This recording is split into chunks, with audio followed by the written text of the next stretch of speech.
Cool. So, welcome everyone for another roundtable at Community Hood. Today's topic is something which I think is very like people talk about it, but we've seen that people don't go deep into what are the solutions. Like everyone knows that community builders work day in day out. The goal for everyone is like the KPIs, the North Star metrics are heavily around engagement, and engagement doesn't stop, right? So if someone is responsible for engagement, you have to be around. It is also perceived that it is a 24/7 job. A lot of people actually do that as well, but today we will try and see if there are alternatives for it. How are people managing it? As you all know, today's topic is how to manage burnout while building a community.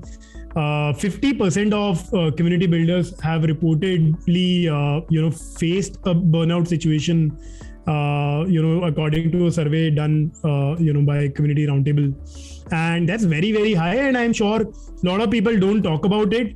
Almost every profession, there is a burnout, but this profession requires you to be present 24/7, at least, if not directly but indirectly via certain tools. And this profession also requires you to host events on weekends in a lot of cases, which takes away a lot of leisure time.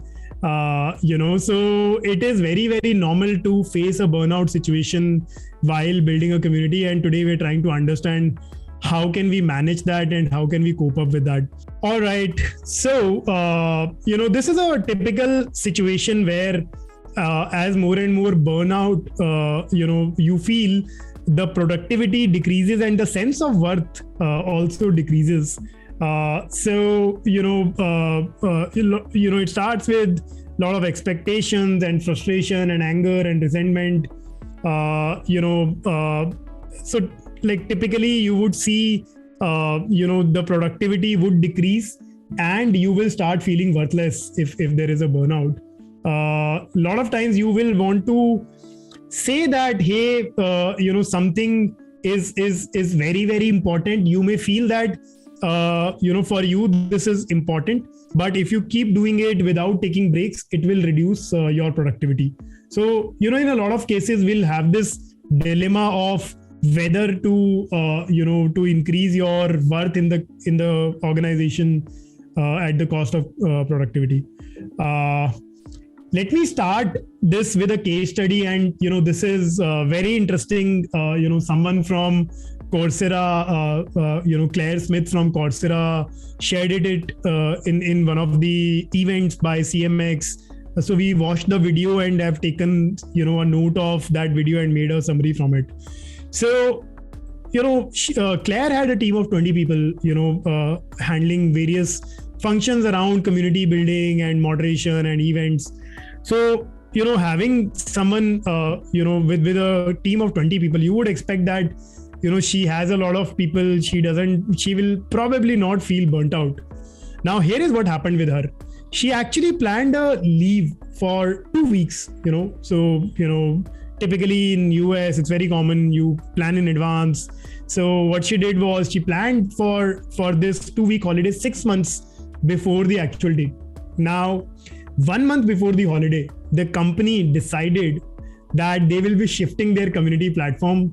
And that became very sort of nightmarish for her, because the date of going live was going to fall in the duration of her holiday. And I am sure a lot of would know that in US or in West, people are very peculiar about making sure that they have a good personal life along with the professional life. But here is what happened. She talked to her manager that she cannot miss the holiday because she had done a lot of non-refundable bookings, and she went for it anyways.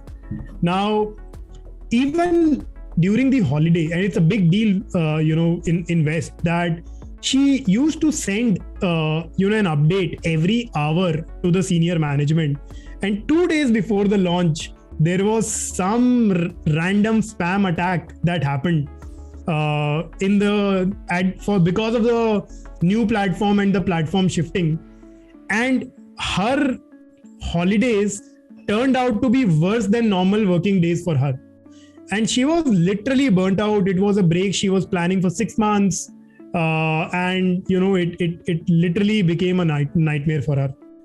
Now, what was the root cause for it?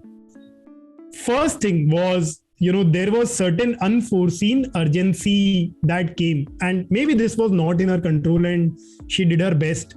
The other thing was, she didn't have a technical person in the team, which is generally required for a large community to manage. And especially if you are shifting a platform, I think as a community builder, either you take full responsibility of the technical side of things that will break, or you make sure you have someone in your team who is taking the complete responsibility. So I mean, she herself said that this was one thing that could have helped in this situation of burnt out not happening. And then the hurried implementation of any project to meet the deadline, without proper testing, especially in large organizations, it makes a lot of difference. And if you're working for any community, which is especially if it's a large community, I think it's very, very important that you plan better and you make sure that if there is a shift, you go deep in that and think of what will break, think of what will cause an issue, and make sure that there are different stakeholders aligned for different situations which may cause you to, let's say, work on a holiday or work on a weekend, or work on after 10 p.m. in the night. Like it applies at every level while we work building a community. Now, in general, other than these, what you could do to avoid burnout situations, one is, like I said, plan properly in such situations. Think of what can go wrong. Have a very strong hold of team management. I've seen the best community builders are leaders. They think like leaders. Even if you are the solo community manager in your organization, you could literally feel like a leader for other teams. There are support teams, there is a marketing team, there is, in many organizations, a separate event team, there is a social media person or a team. So I feel, if not today, within next 3 to 5 years, the organizations will also start seeing that all these roles would generally feel that even if community manager is not the reporting manager for them, but they directly coordinate and make sure the timelines are managed by them. This is again very similar to how product managers don't directly manage engineers, but they coordinate with engineers with a lot more control. So I feel community management and community managers are going to evolve in a similar way. So if you want to be a better community builder, we need to be better manager in terms of team. And then, a lot of times it's also important to communicate to senior management, in the right ways. Again, this is a trait of a leader that you have to negotiate for yourself, even before others. So yeah, this is also something that is very, very important. And then one of the other things that you can do is, be part of communities like Communityhood. This is a shameless plug. Keep talking to other community builders. They'll help you give different tips on how to manage your burnout. So this is just one phase of what we learned from this case. Now, there are other tips as well, which we would love to share. And but before that, there are different signs that, that will help you identify that whether it is a burnout. And, we have a volunteer here who shared a definition of a burnout. And I think she's practicing mental health. She's someone who also takes care of others for mental health. The definition that I was told was that if you feel this thing for 2 months regularly, if you feel stress or certain situations like these, you'll feel technically burnt out when it is regularly done for 2 months. So what are the signs of a burnout? You'll see that there is high stress. You'll be complaining in most of the cases. You're feeling exhausted and drained out. You've started taking leaves and you're absent. Your productivity is decreasing. Your flexibility is decreasing. So these are some of the signs of burnout. A lot of times people don't realize that they are feeling burnt out until it's severely late, and people, like, I've seen a lot of people firsthand go into depression if not managed well. So 10th October was Mental Health Day, and we thought, what better day than what better week than this week to talk about this topic. Now here are some more things that you can do to avoid burnout. Team building and work delegation, I've already talked about a little bit. We'll cover it in more detail in the coming slide. This is another very interesting thing. You should have a list of active members, or a lot of people use this term inner circle. So your inner circle, you should have them on your, if possible, maybe speed dial, but if not, at least, on your WhatsApp or, on Slack DMs. You should have that relationship with at least some members who can fill in for you whenever and wherever it is required. Also start saying no. If you feel that it is getting difficult to handle, you are taking a lot of work, and I've seen community builders are very generalist in a lot of cases. If the company doesn't have a designer, they will do all the design work. If the company doesn't have a social media person, they'll do all the social media person. If it is getting difficult to do all these things, please say no. If you don't say no, you are setting a wrong expectation and you're digging a pit for yourself. I think it's a thumb rule that if you are not having fun with your members, it's very, very tough that you'll be able to have fun with anyone else, because as a community builder, your job is to spend time with your members or for your members almost all the time during your work hours. So having fun with your members is very, very important. And the easiest way to do that is, at least have one fun event, maybe one every quarter, if not every month, with your members. And it doesn't need to be with all the members, just have fun with your inner circle members, just have fun in I can tell you that in our pre-event catch-up, these are much more lighter and we have very candid conversations, and I really enjoy our pre-event conversations. So for me, that's a fun activity that we do at Community Wood with at least some of the members. The other thing that you can do is detach yourself for breaks, like for at least 1 week, 2 week, at minimum every year. Be very, very clear about this thing with your management if required, that your job requires you to work a lot more. You have to be present, if not literally, but you have to manage something which is present for the whole week. So make your case to take these long breaks. The other thing that you should do is you should also have friends and hobbies or a passion project outside community or outside work.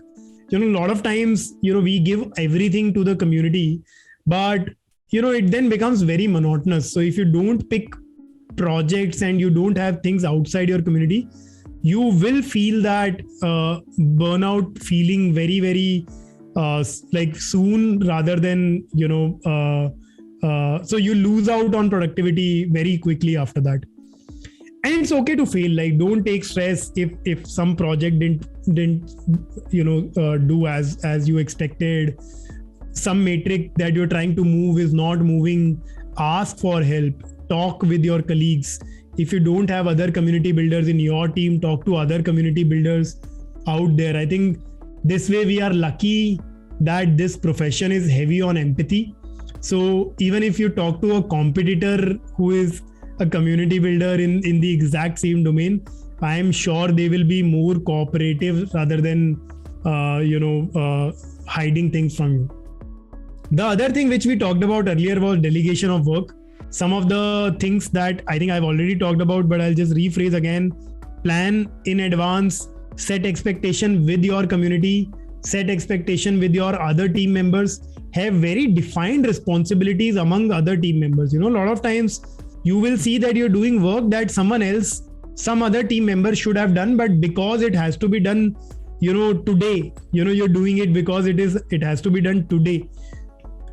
If you can plan things in advance, so for example, if you have to start a campaign, think of campaigns at least 2-3 weeks in advance. Think of ideas and examples and what will break in advance, and make sure you pull in different teams, because if it is going to come at last minute, you'll have to do it yourself.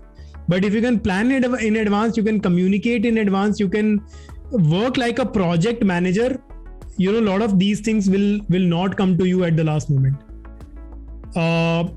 Empower your members, with everything, with spotting issues, reporting them early on rather than handling things urgently. So try to minimize the urgent work as much as possible. Take this as a behavior that you'll not do anything unless it is given, let's say, at least 8 hours of notice or 6 hours of notice, whatever works with your organization,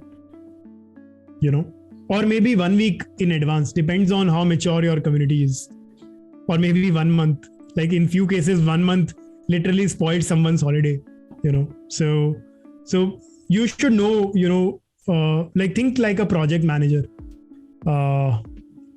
And last slide was that prepare for crisis. If you're taking a leave, or if you're not available on a weekend, prepare a step-by-step process for what will happen if there is a crisis. Who will handle the crisis? So Nipun, considering the fact that I'm a consultant and I simply work my way out throughout the day, it becomes easier. Just to say that on an average, what I tell my client is like, I will put in 10 to 12 hours per month for your consulting assignment. It is not going to go more than that, and that is something which will be like a one-on-one catch-ups and other things where I'm actually meeting those guys, over the a video conference call or in person, depending on if they are organizing an event or something. Having said that, a lot of the data which comes in and the information which comes in, it comes on email and other things to be taken care of. That I do it in my own time. Alternatively, when I am going on a 7 to 10 day break, one thing I make sure that no client onboarding in that 7 to 10 days. All right, if there is a business review or something which is planned, the plan is after a week, and that is something which is communicated. All right, so it becomes easier. I have lost a couple of clients due to this, because I still remember it was 2020 and CMX Summit was happening for the first time online.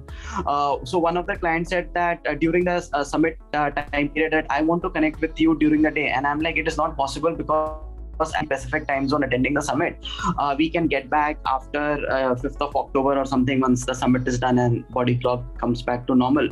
Then it was a constant follow-up for 2 months and nothing happened. So at times it is better to also let go of those clients, because in the long run they are not going to be the ideal client whom you want to work with. Secondly, it will become, if it is a challenge to get on a first call, explaining what you are going through in terms of the training program or a conference or an event or something of that sort. If you're not understanding, it is better not to have that. Thanks, Vineet, for sharing that. I would love to call upon Nihal now. Nihal, can you share that one day in the way you shared in the pre-event catch-up? It was really interesting the way you told us. Yeah. So guys, I think this is something and I'm glad that it's something which is a recurring phenomenon. So first thing I think we need to recognize is that burnout itself is a very personal thing, right? It's a very okay, you get burnt out. It's not it's something you can overlook, right? And I think it's kind of odd that you can go through a personal issue whereas when you are in a community, right? And I think there are certain things you can do to kind of avoid it in future. And of course, that doesn't mean you will not burn out eventually, but this is something which will at least take care of you to not fall into that trap, right? And I think the example best I can give is if you guys have seen the movie Nayak, can have you guys, like, I'm just going to ask that quick question if you have not yet. Great. Yeah, of course. So in that movie, Anil Kapoor, who's the reporter, he's asked by the CM that why don't you become one day ka CM, and then that's the entire storyline. But that concept of ek din ka CM is what we actually used to do at 91 Springboard and every other community, right? So because of that, what we used to do, and I'll explain the concept. Of course, the line remains the same, ek din ka CM, but just CM means community manager. What we mean by that is, see, every community, everyone is equal. Everybody is part of it. Everybody takes ownership of it, and I think it's the best way you can give more value to it, right? First, let's imagine you have a member who's constantly active. We used to go to them and be like, and let's imagine that I have a leave, or I am just tired, or my team needs to attend something. We have to go for an offsite. We used to go approach these active members, of course, to identify who's the strong pillar of the community, and tell them, hey, we're gonna why don't you just take our place for a little while, right? And we'll give you the resources, we'll give you the support, we are not disappearing, but why don't you take ownership of the community and you lead certain things? And this can happen in a lot of ways, be it welcoming new people, be it onboarding, leading new initiatives, or just running the community on their own by putting out prompts, right? And it's really surprising on how the results turned out after that, because it was taken up very well. A lot of people really found it interesting to get better ownership of a community that they're really fond of. And for us also, it was really surprising to see the way they approached the community, the way they looked at the community and the initiatives they put out, right? So it gave us a fresh look of that, oh, this is a different way on how we can help the community. Because third thing, we're also seeing the community respond greatly to that, right? So when they see that, oh, a different community member is actually taking the lead on certain things, maybe I can also do it because I'm also fond of this community. So all of this kind of makes it real fun also, but also like takes the stress off you. Because I think we kind of misunderstand that, community manager means that you're the core of the community and everything is dependent on you. That is something I'm truly against, right? In a community, everybody is equal. Ideally, without you, the CM, the community should exist. And that's the goal you're going for. So I think initiatives like this kind of course, move towards that overall goal and well-being of the community, but also takes a lot of load away from you in terms of the stress and headache and burnout. So yeah, and I think that's something we did. We did it in a lot of different communities. I heard from different community managers also, they had their own version. So instead of them putting out prompts, I think they would let others put out prompts and, take the lead. So yeah, that's something we do, and I hope that helps. I think Shubhangi, you were talking about this 2-month thing in our this thing. If you can talk about a little bit more on that, I think it'll be awesome. How do you technically define a burnout, and how do mental health experts see this and recommend people to behave in those situations? Yeah, definitely. Am I audible? Very, very low voice, Shubhangi. Okay, it will increase as I speak. That's like a laptop glitch. Can you hear me? Though? All right, maybe you can just start shouting. वो बोलते ना पेट से आवाज. So if you can try that, I think it'll be good. Yeah, right. I think it should come now. But much better. Yeah. So yeah, technically we define burnout as chronic stress, and it's basically a form of stress. And a lot of people don't realize, they think burnout is like a separate disorder or anxiety or depression, but burnout is just a prolonged period of stress. And usually you define it as 2 months, but it could be less for you if you are in a very high stress environment, which most of the community managers are, because their job is first of all people facing, and second, we have very short deadlines. Like you said, a lot of us are managing socials or Discord groups or something like that. So if you don't reply instantly, things can blow up. So community managers usually face a high stress environment. And interestingly, the only way that you can cope up with burnout is to let go of the thing that is causing it, which is not possible for most of us. So what we can do is just change our lifestyles. And like I think Vineet also mentioned, that you should have stricter boundaries. And that is one of the most important thing about burnouts. And so I was a developer with a company, and for the first initial few months, I was the only developer. So it was easier to manage because, there's the founder, there's me, no in-between person. So then an intern also joined. And what I realized was that the intern was working on all the holiday days as well. Like whether it's a weekend, it's a US-based company. So if he used to work on Indian holiday days. So I also had to put up my work. So I had a chat with him, like we should take offs. It's important for you to take offs as well. Right. So you if your peers are working on, on hours which they should not work, at least nudge them. Yeah. So it's really important to set boundaries with your managers, but your peers as well, because that's who the managers compare you to. And the other thing, I think we talked about this in the pre-call as well, that goals should be very clear, because DevRel is a very diverse job. So we sometimes do something, sometimes do something. So your goals with your manager should be clear as well, like what you are doing this week. They can't, come and question you about the thing that you're not doing this week or something like that. So, and these are basic self-care tips as well. Have clear goals, have clear boundaries. And the other thing, I'll also share a YouTube video in the chat, which is by very renowned psychologist, and it's just 40 minutes, so you can watch it after the session. But it kind of breaks a lot of myths. A lot of people think that escaping or taking holidays will help with burnout. Actually, it does not. And I've faced burnout a lot of times. For 2 years, I was running a startup and I was the CEO and the co-founder and all of that while doing a job as well. So it was a very high stress environment, and I faced burnout so much so that I could not get up for a month. So after that, I started learning psychology as well and dwelled deep into the depths of burnout. And I realized that emotional regulation really helps, and you can try that. It's a lot of jargon. Emotional regulation. Would love to know a little bit more about it. Okay, so a lot of times what we do, I faced this when I was doing the DevRel job. A lot of people give you instant feedback, either when you're in a call like this one, you are also doing it. So you'll get instant feedback either from our reactions or what you hear from us after this. And this also happens on a Discord community or anything we do. And it affects you a lot. And a lot of people are kind of rude sometimes.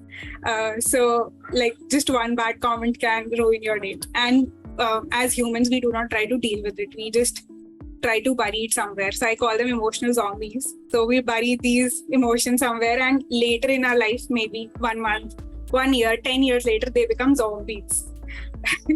So you should try and deal with them in the moment. By that I mean journal about it or just think about it. Headspace does this very interesting thing. If anyone has ever done a Headspace meditation, they just tell you to think of your thoughts as they are traffic. It's just basically don't to think too much about them, just let them pass as a car is passing in your head. So that is something called emotional regulation. So you recognize that you were angry today and then just let it pass. It's difficult, but yeah. I know, it's almost being meditative all the time, right? Yeah, mindful is the right word. Mindful. Right. Awesome. Thanks for sharing, Shubhangi. I know, it seems very, intuitive when you hear these things, but it's very difficult to practice. So maybe, the more we hear it, the more number of times we hear it, we start practicing it, if not directly, at least a little bit.